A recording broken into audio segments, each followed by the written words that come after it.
So how are things? Good? Huh? You doing well? Yeah. Good, good, good. You're great in this. Stevie? This is such a... Have you seen it? Yeah, I've seen it. Oh my God, it's amazing. Yeah, I'm seeing it. Actually, it's one of the few movies it's one of the few movies I've been in.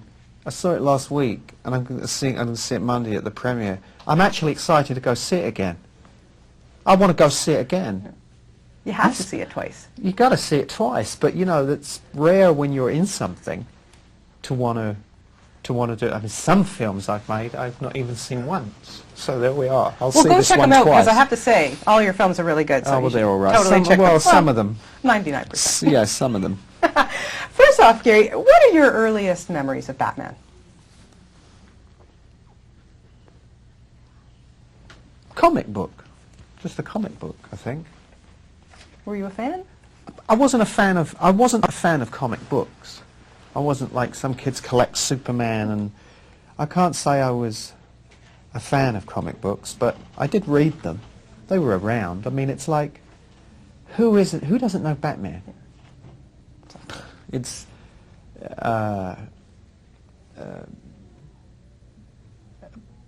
but that's when I first kind of was aware of the I used to I think I used to draw him as a kid, because it's a nice shape with the ears.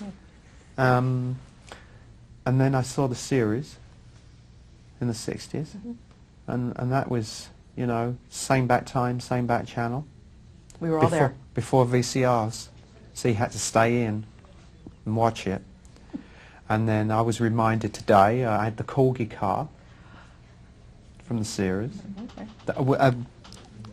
Like a flood of the memory of, which I'd forgotten, with the little blade coming out. There was a little blade that came out, and when you moved the wheels, the fire at the back, you know, God. So you get the script, Christopher sent you the script, which is, you know, outstanding. But what was it about it that you connected with? Well, I met Chris before I read the script. So I really connected with the vision that the pitch that was fantastic. How he wanted to sort of approach it, and how he saw it. And I came away thinking, well, that's pretty unusual. That's pretty different. And plus the fact I liked him as a filmmaker.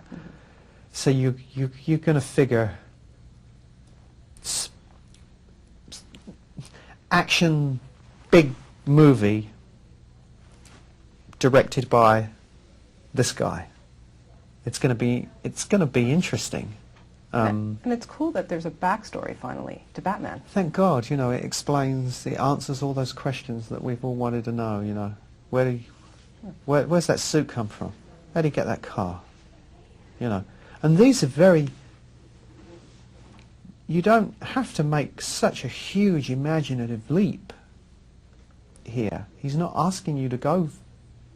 You don't have to work very hard, do you? Once you know what I mean. Once you accept, okay, it's Batman, and we're in that world. A lot of it makes sense. There's a lot of logic in it. Exactly. That you can really, that you buy. You go, hey, you know, it's an army assault vehicle. Paint it black. That makes sense. Absolutely. Yeah. Now, most of your scenes, of course, are with Christian. Great interaction between the two of you, but I was wondering, when you started to work with this young man, I mean, what were your impressions of him? What impressed you most, and why is he the perfect Batman? Well,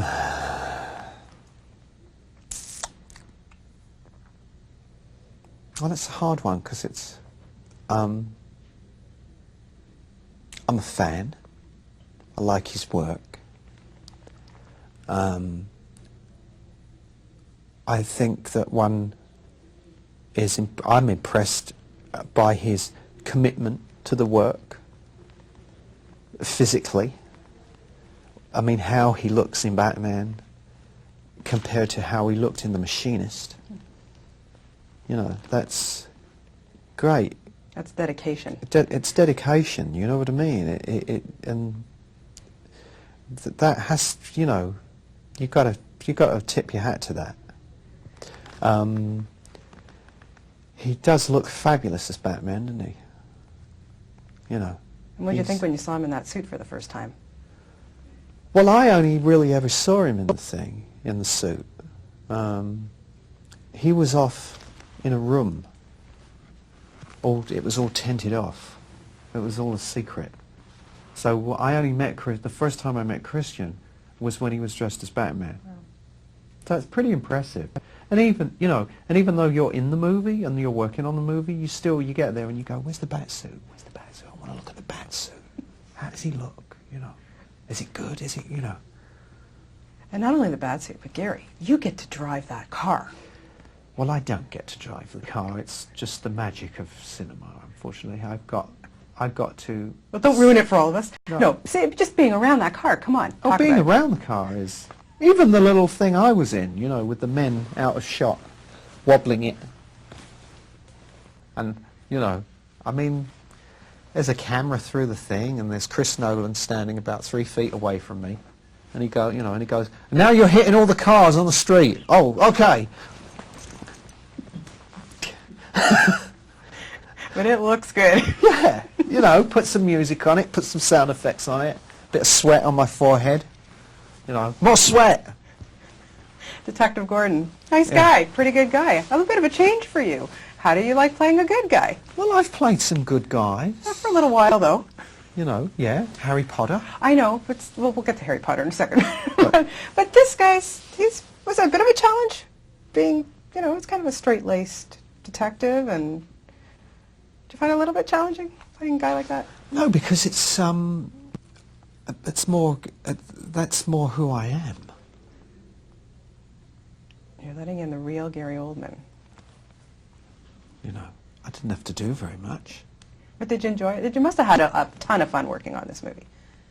Yeah, yeah. I mean, the most exhausting thing was the travel, back and forth. I think that was the most challenging thing, the flying. But apart from that, the experience of actually working with all these people, and, you know, although I never got to work with Michael and then Liam, and, you know, but yeah, it's nice being commissioner. Well, Lieutenant Gordon. I'm sure I'll be promoted. I was going to say, I'm confident that I will be. Are you up for a few more of these? Because there's no doubt there will be. I'm up for the next one. Yeah, which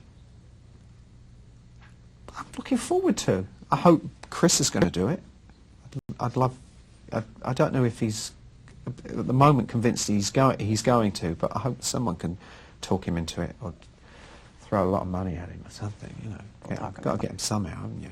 We'll get him there. Congratulations, and I look forward to seeing you in the next Harry Potter movie. Yeah, my boys, thank you. You are fantastic in that film. So we look forward to the next one. Well, I'll disappoint them because I'm a tiny, tiny little part in the next one, as just an embers of fire. But if I do 5, I'm featured in 5. So. And we have to pay you big bucks for that. And they have to. Oh, they'll have to pay me big bucks for that. You don't know. You don't know.